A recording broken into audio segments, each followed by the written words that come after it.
Hello and welcome back to another episode of the Blue is the New White podcast. Today we're talking with another feller rocker from Rock the Trades, Mr. Kurt Stenberg.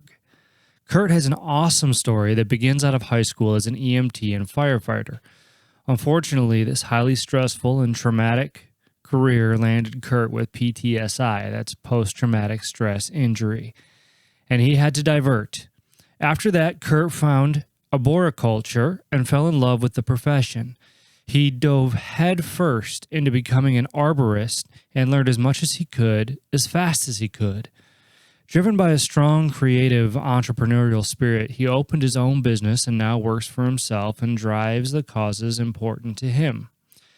Listen in to hear all about Kurt and how he used his journey and experiences to lead him toward his definition of success.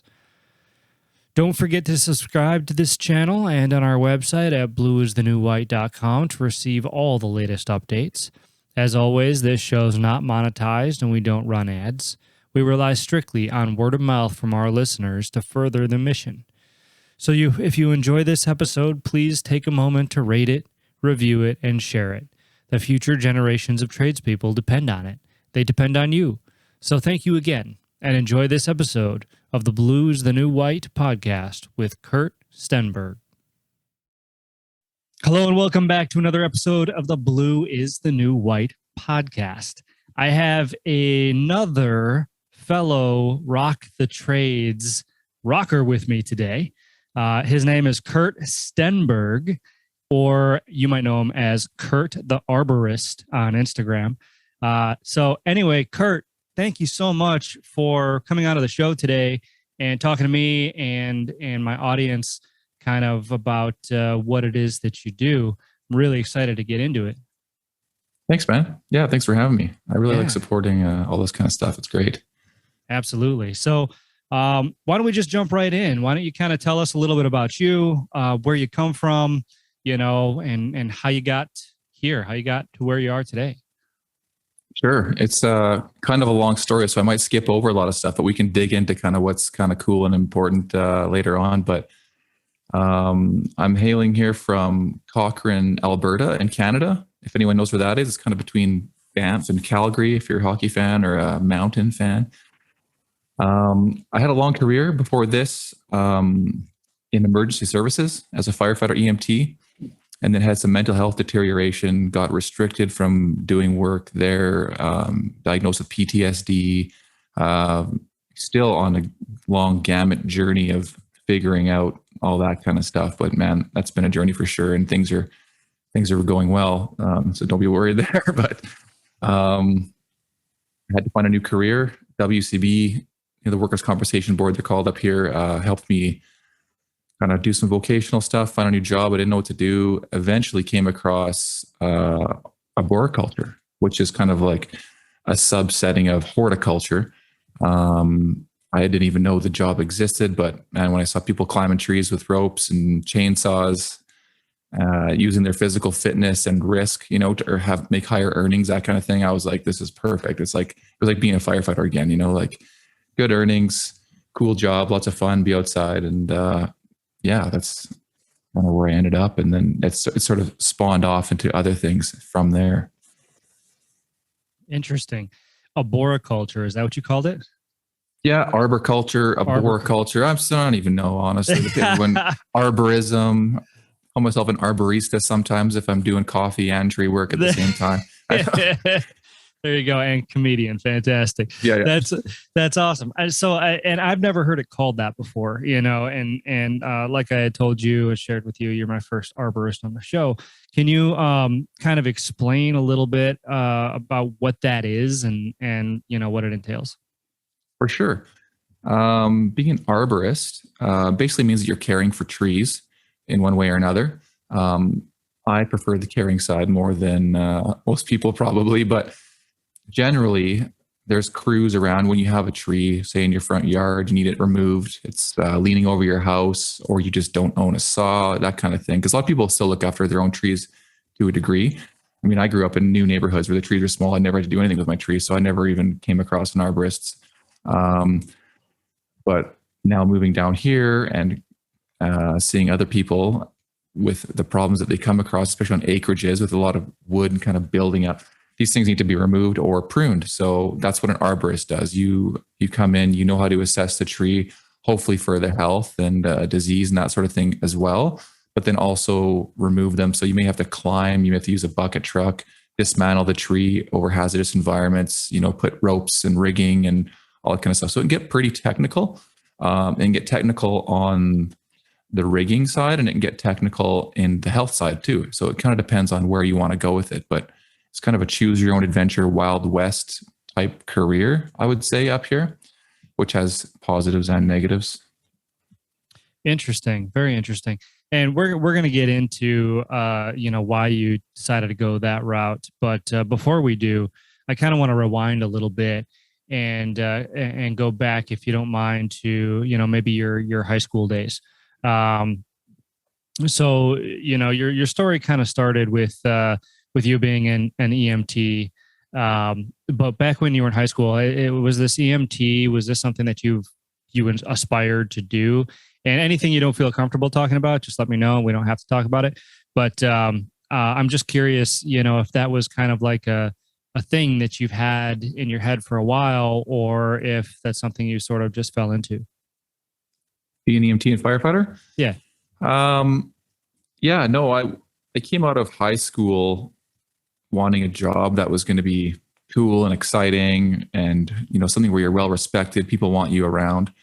And don't worry about asking anything about mental health. I'm totally open with that. And I think that's an awesome thing for everyone in the world, really. If you think someone has mental health problems, not to shy away from it and just ask them about it. Like, they'll be happy to share, I'm sure. And if they're not, they'll do it later on. But I didn't know about that kind of stuff when I got into it. I thought, it'd be kind of a scary thing, but I wanted the 4 days off too. Honestly, I knew the schedule was awesome. Like, you work 2 days, you work 2 nights. They call it 2 picnics, 2 sleepovers, and then 4 days off. So I was like, man, this schedule looks great. I can just, not have to work very much. So that was kind of the goal in the beginning, but yeah, interesting. Didn't last forever. And so, and do you need college or university for that, or is that strictly apprenticeship or a different type of formal education? For emergency services, you needed some sort of technical training. So it's kind of this hybridized thing where you could go to some tech schools or colleges and go through a program to become an EMT, for example. Like, being an EMT and a firefighter is a little bit different.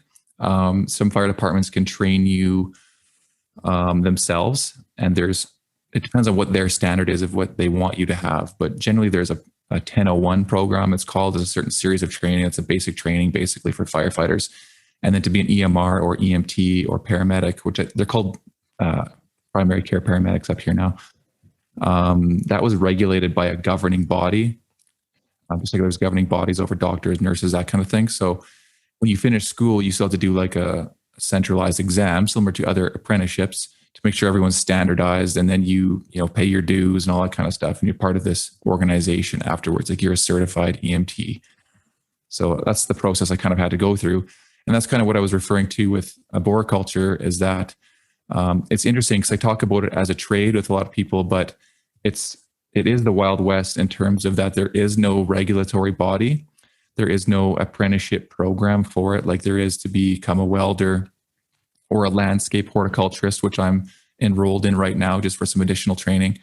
So no one says you have to do anything, and you can call yourself an arborist as soon as you grab a chainsaw and a pickup truck, or even a handsaw. So it's a tricky one. So if you're looking for tree work, just keep that in mind, that there's a wide range of people out there being arborists. Interesting. Very interesting. All right. So let's talk a little bit about the EMT job there. So this was right out of high school. Is that right? Yeah, I think I took a year off, but generally, yeah, basically right out of high school. Yeah. Okay. And before we get into that, what was the narrative like in your high school as far as college, university compared to something like the trades or EMT work? Was there one that was weighted more than another, or?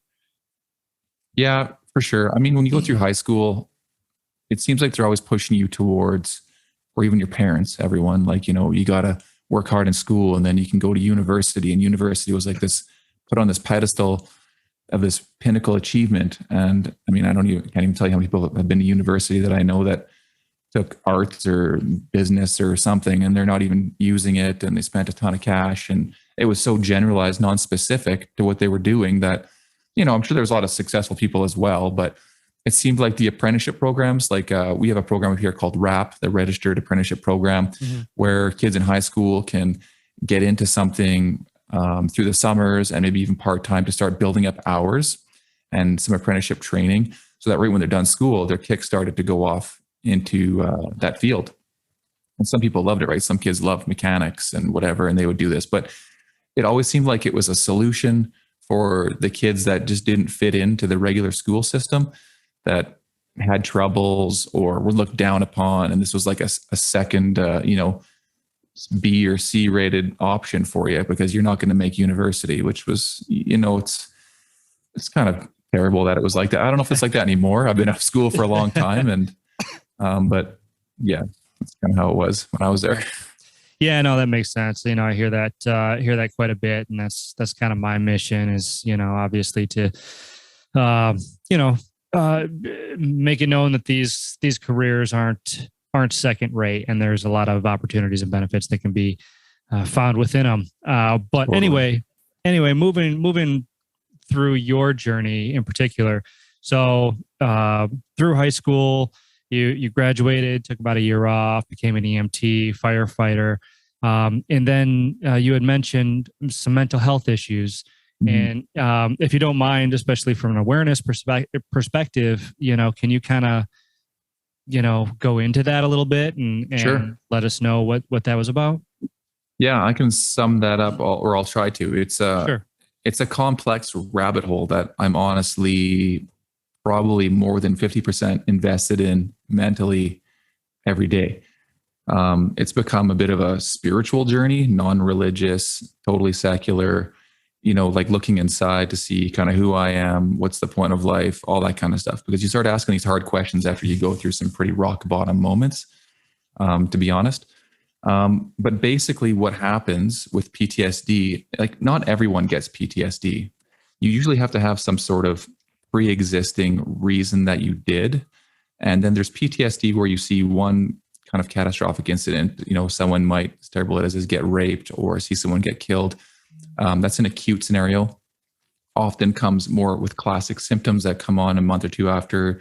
You can get treatment, try and decrease these symptoms through a variety of different things that people try. And there's some successes with that. Then there's complex PTSD, or PTSI, they're actually calling it now. I should make a differentiation because it stands for post-traumatic stress disorder. But they're changing the name to PTSI, which is post-traumatic stress injury, because it's literally a brain injury. And that's what you go off with WCB for, is for an injury.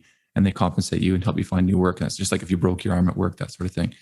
So anyways, with complex PTSI, it's generally a buildup of incidents over time. And what happens is, the reason why not everyone gets it is because you've kind of trained your brain to work in a certain way from childhood when you dig back the layers. So I didn't even realize this, but when you're in your first, 1 to 7 years of life, you're learning everything's going to set you up for the rest of your life. So if you have divorced parents like I did, or for whatever reason, doesn't matter what happened to you, but it's how you internalize what happened to you at that age. But you basically build coping mechanisms of how to deal with stress and how to deal with these situations.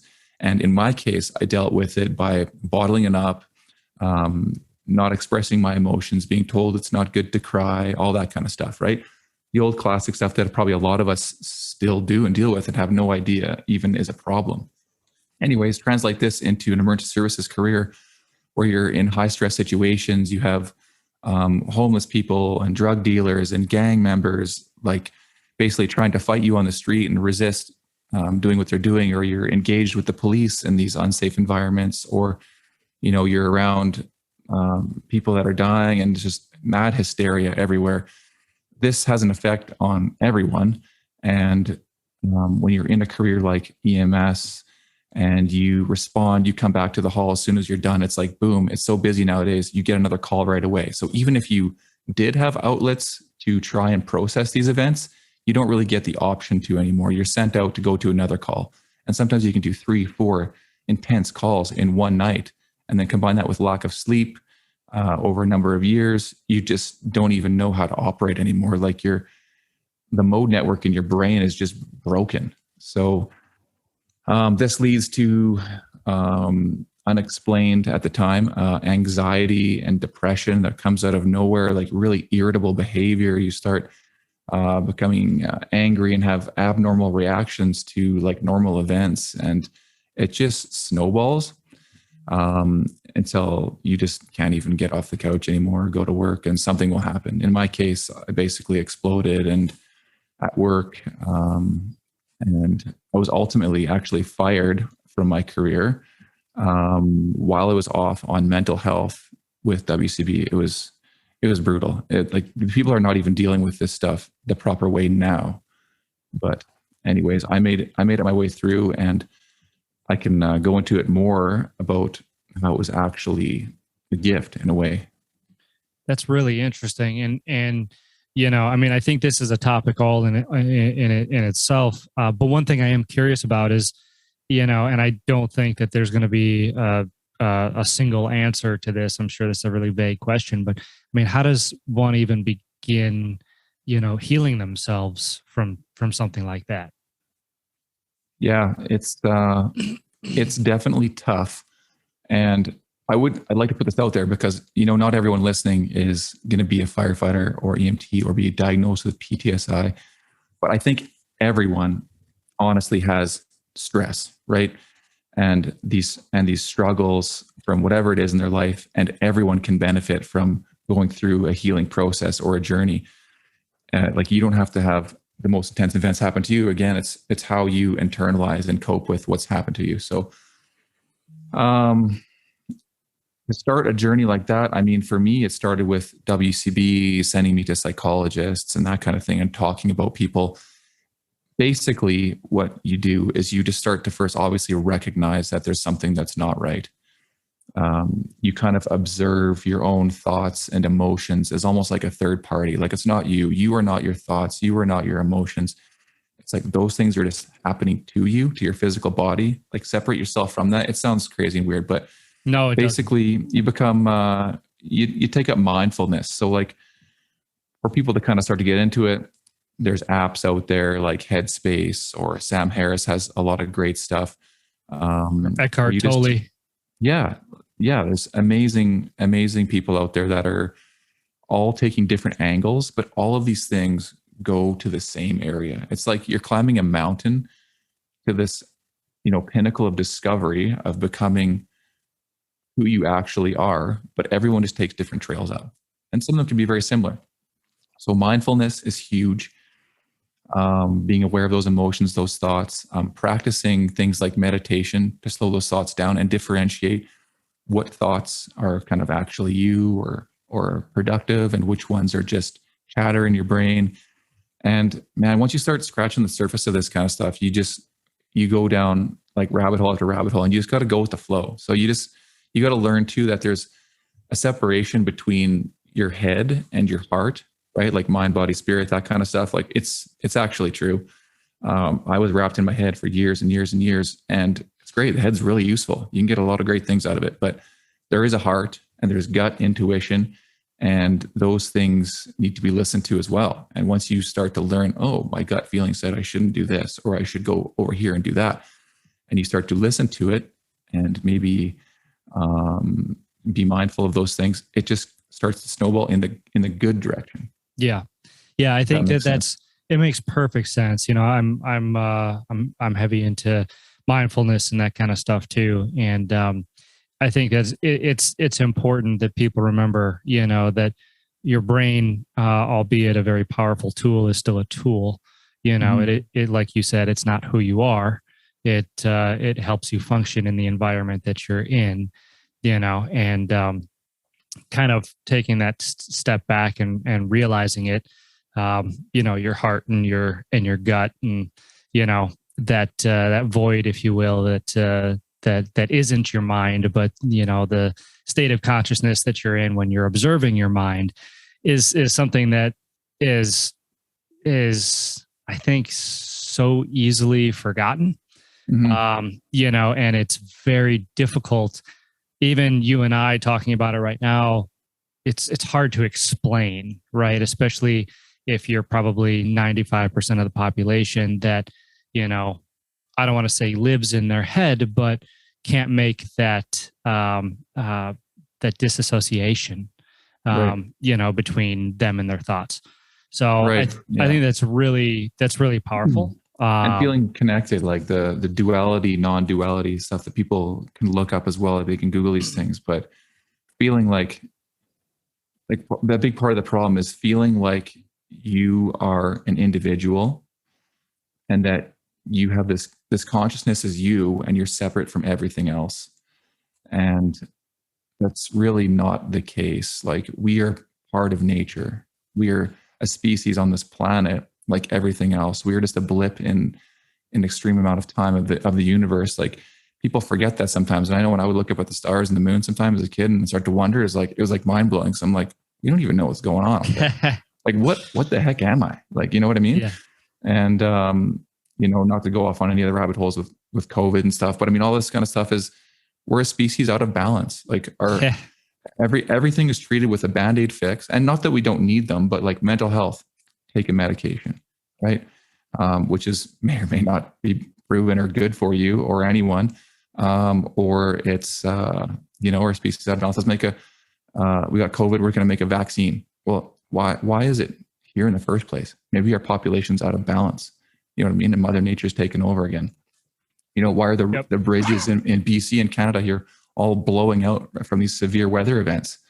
It's like, well, instead of fixing and making a bigger bridge, why don't we look at the problem, of like the deforestation and the massive monoculture agriculture and all these things of how we're out of balance and trying to take over this planet like we own it. You know what I mean? Like we don't own the planet. But we're all just materialistic consumer type people. And it's just the wrong direction, so people really need to look inside.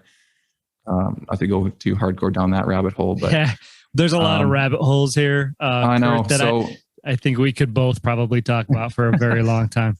But I would love to say one other thing about the healing journey, if you're okay with it. Absolutely, because this was a huge catalyst for me, and still is. And I'm a big advocate for it. But plant medicine is an amazing thing. So when I'm talking plant medicine, I'm talking about psilocybin, mushrooms, iboga, like all of these psychedelic medicines.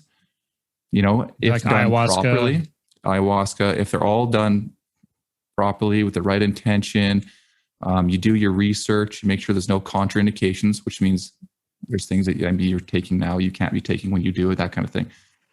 I would highly recommend, if we just brush over quickly, for everyone to look into that, and do it responsibly. It's not for everyone, of course.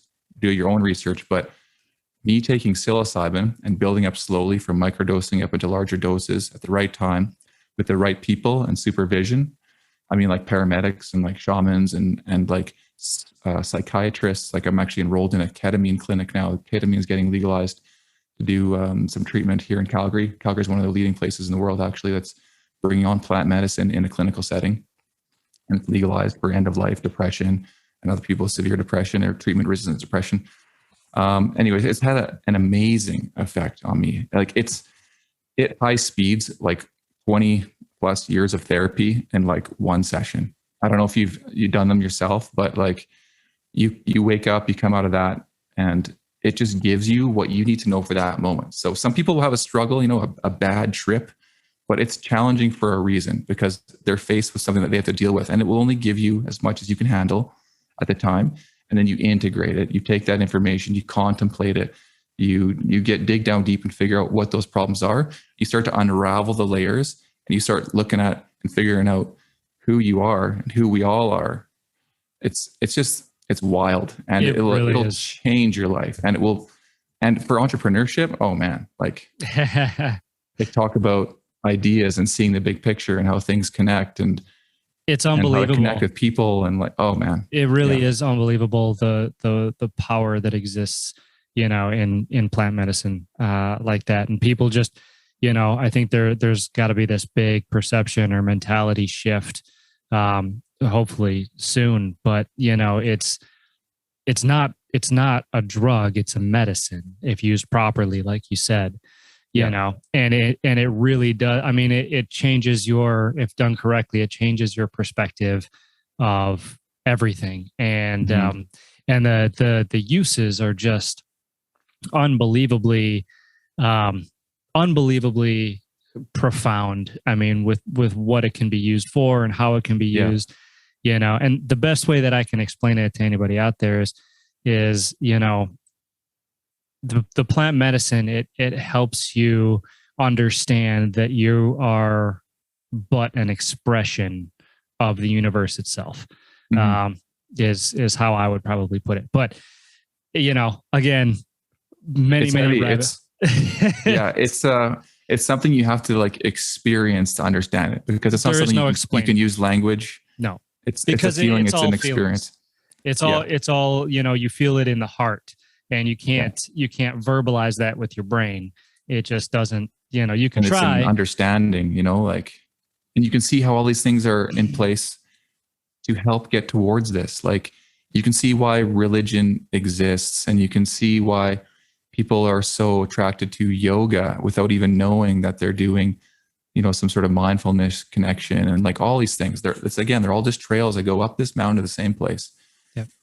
And it's too bad we lack that spiritual culture. I mean, we have a lot of indigenous cultures around here that have, it's part of their life. It's a normal thing, and they teach it. And I went and did some sweats with some indigenous people and different ceremonies, and my God, had some amazing breakthroughs there too. I couldn't believe it. But like one of my realization was like, we don't have that as like, you know, white privileged culture. It's just, oh no. And you know, it's as Graham Hancock would say, right? We're a species with amnesia, and it's, we just don't remember or don't care. You know, I don't know which one or which one's worse, but you know, that's really how it is. I'm a big, you know, I'm into that kind of stuff, and along with ancient civilizations and all that kind of stuff. Anyway, we are so far from the blue collar trades. Let's try to it's so connected though, man. Everything's just connected, right? It was a huge part of my journey too, of like how I am where I am today. So that's you know, and that's why I was so interested in it, because I can tell how big of a part of you that is. And I really respect and appreciate that. And I think that, you know, people listening to this will relate a lot better to it as well, because it's part of you. So let's go past the EMT stuff, the PTSI stuff. How then did this lead you to arboriculture?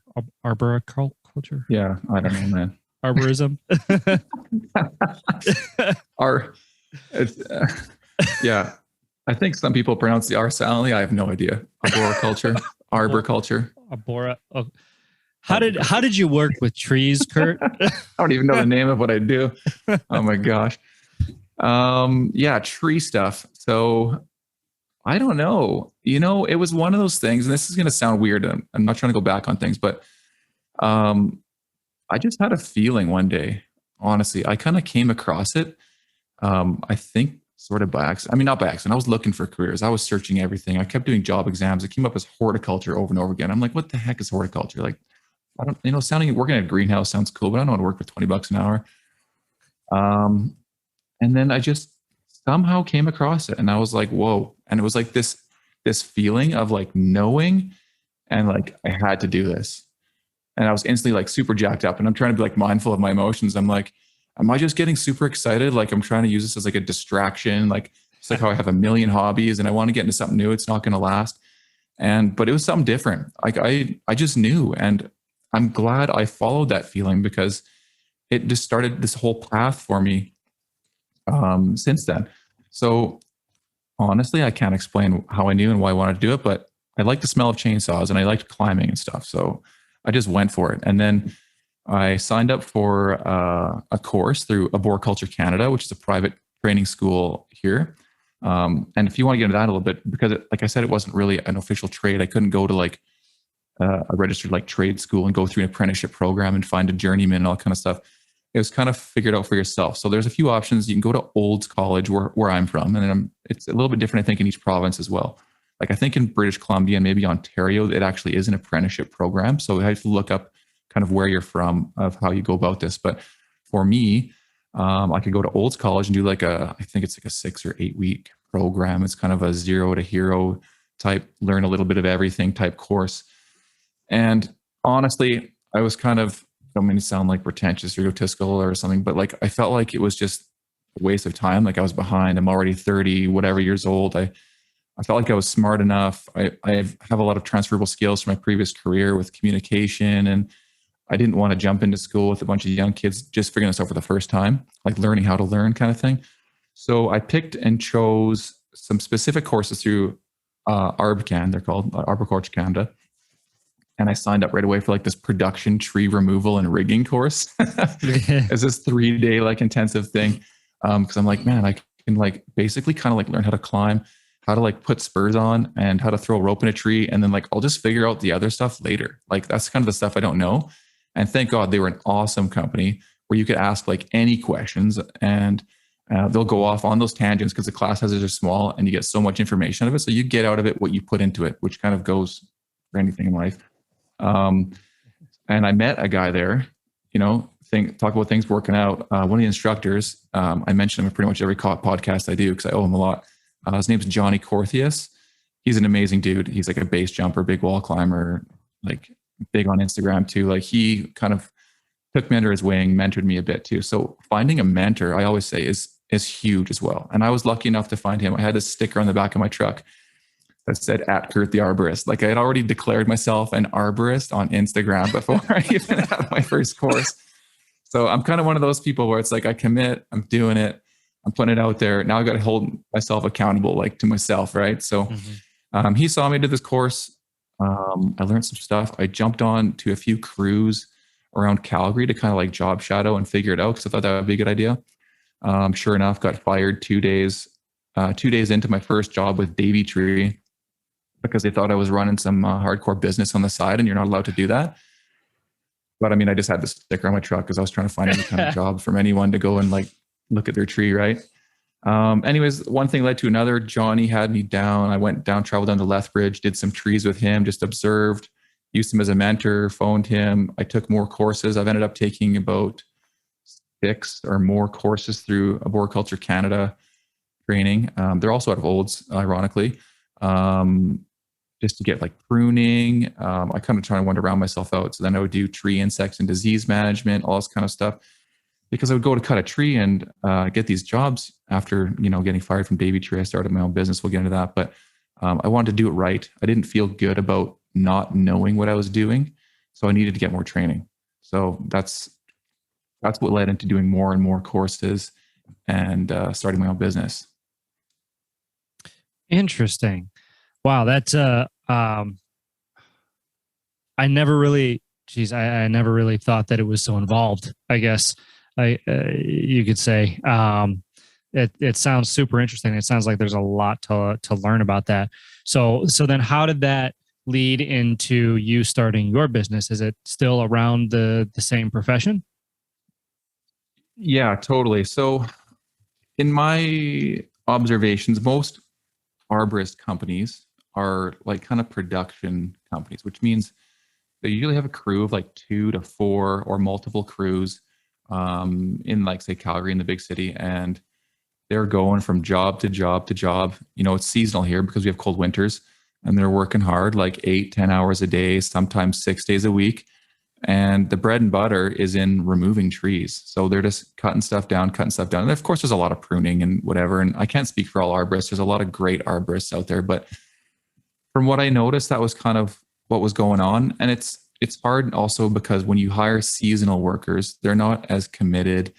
They're usually younger laborers. And I mean, everyone has their place in these jobs too. But the owner was usually like the climber, and they didn't want to pass on their skills to anyone else, as like threat that they will just go start their own business and whatever. So when I worked for these other companies to try and get some experience, it's like no one wants to let you touch a chainsaw, and they want to, and fair enough. I mean, as an owner now, I don't want to just let somebody jump into it either. And I would feel threatened by someone like myself coming to my business as well. Because I'd be like, whoa, you're a little too ambitious, dude. Like, I need you just to learn over time.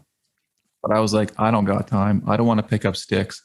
I honestly hated chippers. Throwing trees and stuff into chippers is loud, and like it was just too blue collar for me. Honestly, I hate to like stereotype, but I was never that person. I was this like, you know, leader in like emergency services, like with this uniform on, and viewed by public as like this amazing hero. And like, so going to like work for somebody else and pick up sticks off the ground for like $18 an hour was just not my jam, right? But I was like, there's still something about this job that I need to do.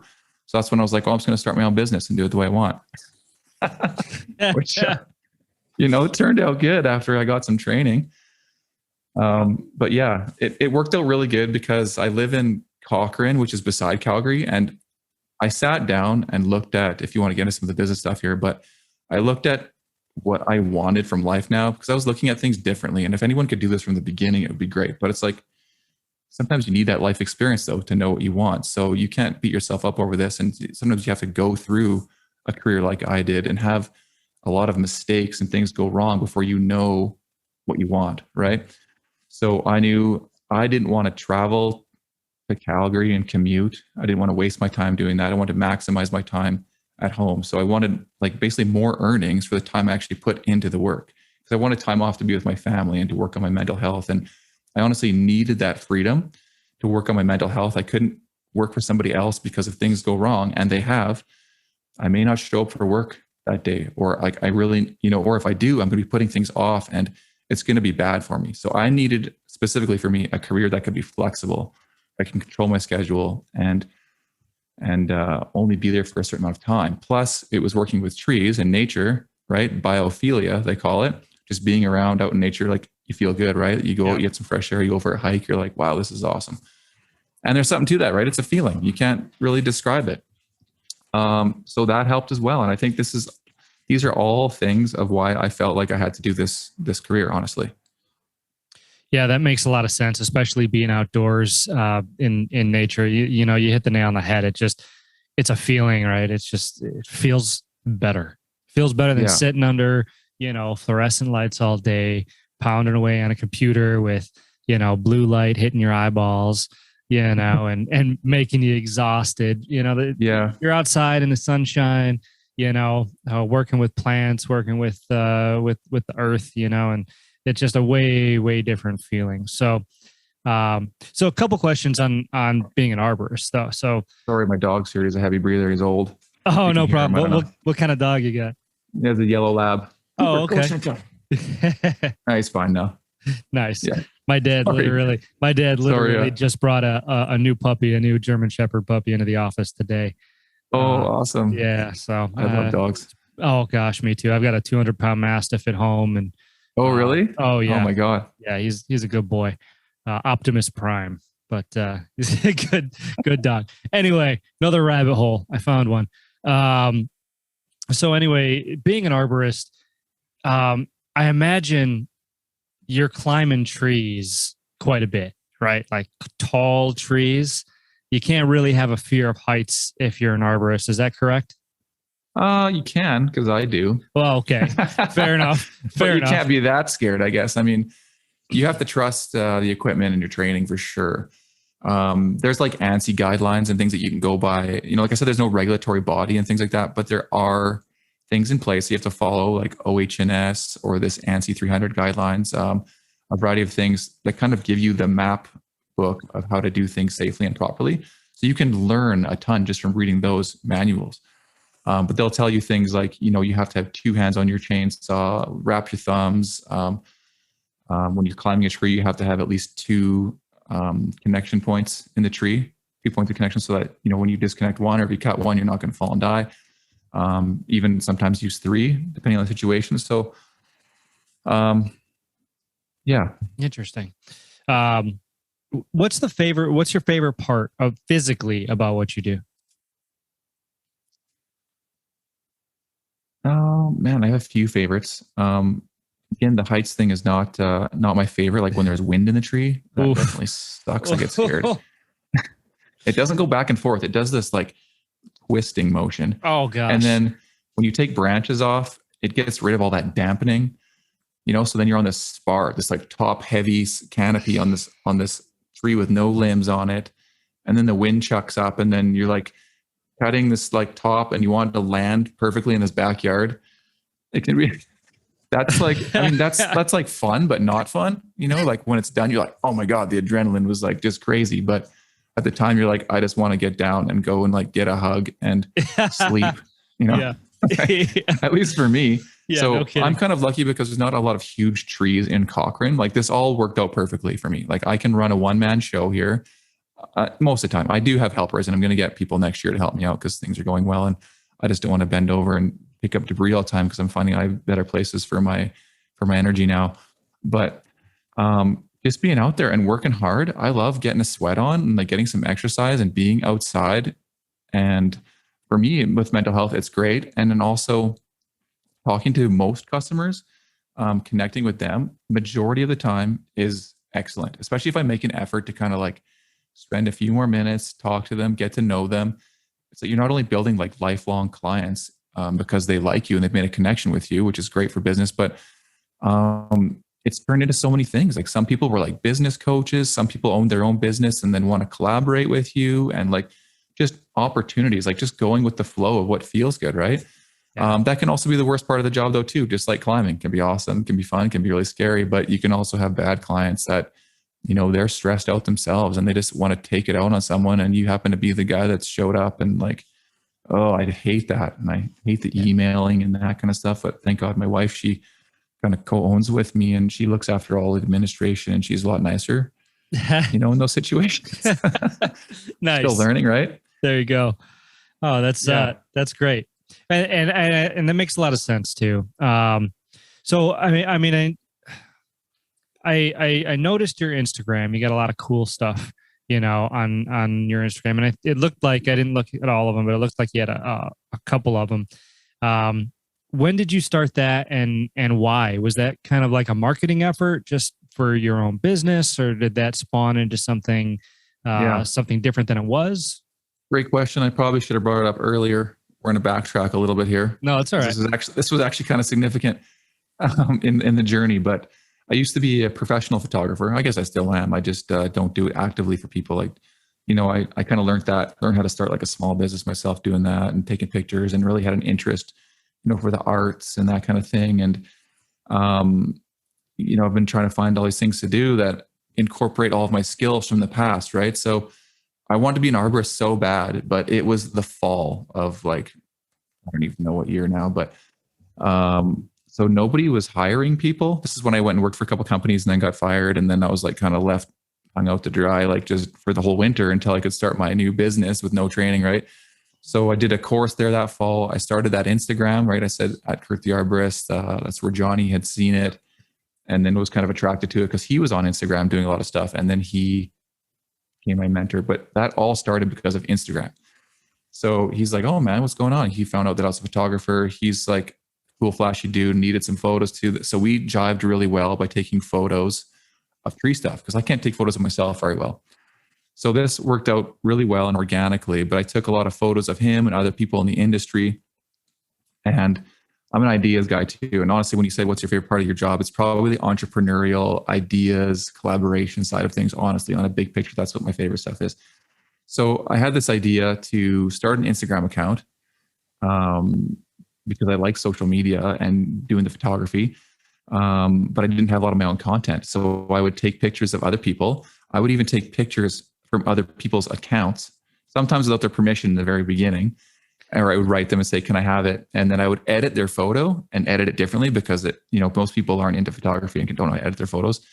And I tried to like hack the algorithm of Instagram of what would make it flashy and why people would want to follow you. So I started building this attractive page and tagging those people. And, honestly, everyone is always happy about it, right? Because you're just boosting them. And I'd get them to send me a photo of them doing tree work in the summer. I would edit it. I would post it. I would tag them. And then I would get them to post it as well and then tag me. So Instagram, kind of how it works. It's linking everyone back to each other. It's making me relevant. I start building followers and I keep following this train. After I get up to a couple thousand followers, I write some smaller companies that aren't really well known, ask them if they want to give me some prizes for a giveaway around Christmas.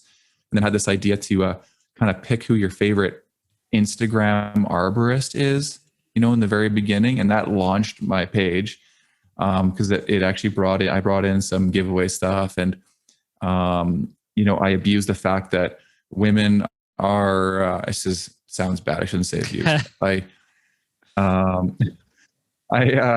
What's the word for it? Anyways, you know what I mean? If you're a girl on Instagram, you have like way more followers than a guy does, right? It's just, honestly, it's human nature. Guys Sure. like looking at girls, whatever, right? I don't want to use it against them, but I befriended some of them, and I was like, and they were underrepresented too. You know what I mean too? So in a good way, I was trying to represent them more in the industry, to put a positive spin on that and not to make it seem like I'm exploiting that. But I actually helped a few girls too, but get their Instagram accounts going because of that. Because I was like, you guys have a lot of opportunity. You can get a lot of free stuff. You can like get well connected in this industry, just knowing marketing and stuff like I was kind of learning. So anyways, I did some like posts with them, and like they helped me out. And that got me a ton of exposure because they had a ton of followers, and built these relationships, got huge. And then I started contacting companies, and I said, hey, like, do you guys want to collaborate somehow? And more often than not, they were like, sure. And they would send me stuff, or some companies would, like Husqvarna would just write me directly because like, we love what you're doing and you've tagged us a few times. Can we send you a free chainsaw? And I'm like, right on. And that was honestly the first thing when I started Instagram. Was like, it was a joke. I was like, I'm going to start an account until I get a free chainsaw. And sure enough, I got a free chainsaw after a couple of months. And I'd say 95% of my equipment I use for Arboriculture is all free stuff I got from building these relationships online. Oh, that's amazing. Awesome. What a day and age. What a day and age we live in, right? Yeah, I know. It's It's unbelievable.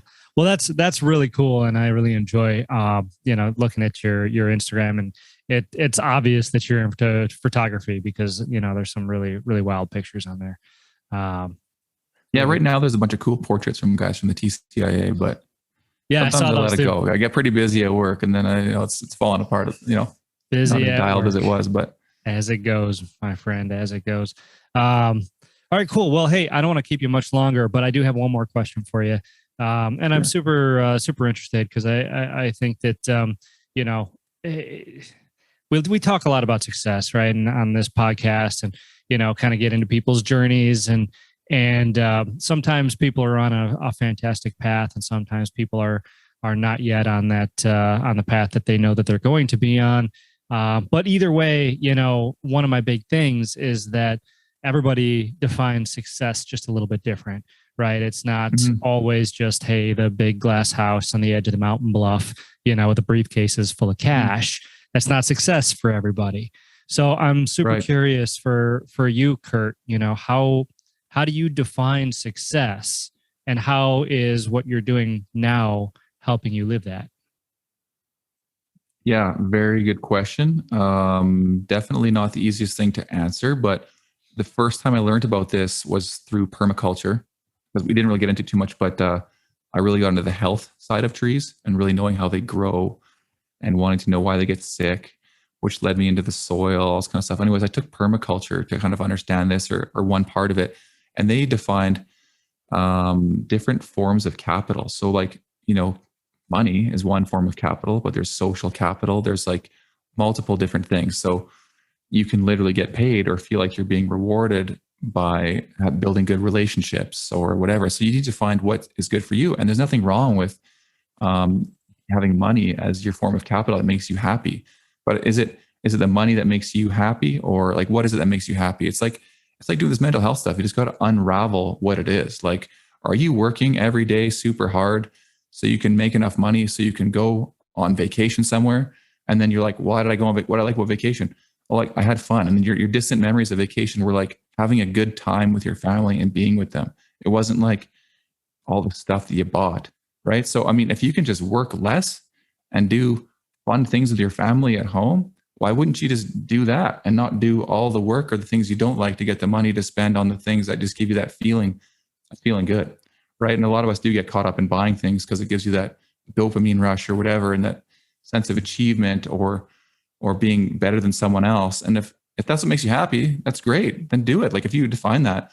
But if what makes you happy is brainstorming and having great ideas with other people and building something and leaving behind a good legacy, or for your kids and that kind of stuff, then you just got to find ways to do that. And that's kind of what I'm doing now. And I don't know if we have time, but I have a new venture I'm starting up here. I can give you a quick little pitch please. of it. And it's kind of what makes me happy, because I started Cochrane Tree Care and it became successful like year one, but it's to the extent of what I want, right? I said, I don't want to go to Calgary. I'm working in my own community. I'm being home a lot. I'm earning enough to get by and well. And so these things make me happy other than just earning money, right? It's being home, it's being in the community and being active in the community. But I saw a problem with it and my brain's always going, I need more. I need to do something more. I need to leave something behind. I can't just finish my life with just Cochrane Tree Care. Here's how it is. I'm going to ride it out. It's like, I got to do something more. So I started to find these problems with arboriculture, and that a lot of people are production tree removal companies and they're removing tree after tree. And being in the green industry, you'd think green industry, we're doing something for the good. Well, when we look after trees and we train people on how to look after them and that kind of thing, which seems to be a huge niche, I found out, you're not really doing good. You're kind of removing what's capturing all the stuff in the atmosphere and taking away the biodiversity and everything. So I wanted to start something international and in collaboration and partnership with people all over the world. Started with arborists, but it's going to be all businesses and personal and people from all over the world and whoever wants to collaborate. But basically, it's going to be a regenerative alliance, and regenerative means doing more than just being sustainable, right? Because even if we stopped making carbon emissions and things like that today, there's still a legacy amount of stuff in the atmosphere that needs to be reabsorbed. So regenerative kind of looks after that idea. So it's the idea of doing a bit more than just sustainable. So I came up with this idea to form this alliance and partnership with, say, other arborist companies to plant 2 trees for every one that they remove, right? So I wanted to bring in the marketing side of things to promote them through social media, give them a logo suite to put on their website, their trucks, to advertise to customers that they're doing this. It gives the client a better feeling of like, okay, my tree's getting cut down. That's not so bad. I'm going to have 2 trees planted elsewhere. That company feels better about it. I can give them recognition, acknowledgements, and some certificates that say they've planted X amount of trees that year and captured this much carbon from the atmosphere. I put them on a website, or on my website, on a partnership page to show that they're in good standing, and just form this alliance and hopefully have it snowball and change the industry as arborists. Unfortunately, this has a few problems with it. It needs to have some kinks worked out. So I'm in beta phase right now, and I'm actually looking for people that are passionate about this idea to work with me, to give me feedback and allow me to work through some of these issues, and also give me some of their ideas as well, how to make this better, right? Because I want it to be a group thing, right? Like literally a partnership to do this. However, I'm approaching other companies like the ones that I've gone through with Instagram to have them have some sort of green side to their business if they don't already, or diversify what they already have. And for example, if the company is going to be making shipments all over the world, they could plant 2 trees for every shipment. They could put a label on their packaging, whatever. And same thing, give them recognition, build a brand awareness, make their brand look better, promote it through Instagram. So I want it to be like a whole all-encompassing thing, and just see where it goes, go with the flow. But I want to leave behind something that I know that I've done well. I want to plant a ton of trees. I love trees. Trees are my thing. I love the tree health. I want them to be done properly. So I'm going to find planting sites and make sure it's monitored and done well, so that these trees can grow in places in the world where they can grow fast and big and capture the most amount of carbon, and can provide food and biodiversity for people in third worlds. And there's so many benefits. It's crazy, and it's called envirotree.org. So if anyone wants to jump on Instagram, they can follow me. Every follower, I'm going to plant a tree for every follower. So no cost there, and I'll keep updating what's going on there. Or they can just hit the website, envirotree.org. It's just a landing page right now. It's pretty generalized, just because I'm doing more face-to-face interactions at this point. So if anyone's interested out there, has some great ideas, I would love to hear from you. And they can hit me up on DM there, or through Kurt the Arborist, whatever they want. Awesome. Well, Kurt, I really appreciate you talking with us today, all about this and about your journey and what led you here. So really great stuff. And I'll get those links in the descriptions of this episode as well. But that's about all the time we have for today. Yeah, thanks, man. Thank you so much for, excuse me, coming on the show and sharing your journey with us. Beauty. Thank you. Yeah, thanks for letting me make that pitch. Yeah, anyone wants any more information, if they're struggling with mental health, whatever, at Kurt the Arborist, at Cochrane Tree Care, at Envirotree.org. Yeah. Awesome. Thanks again.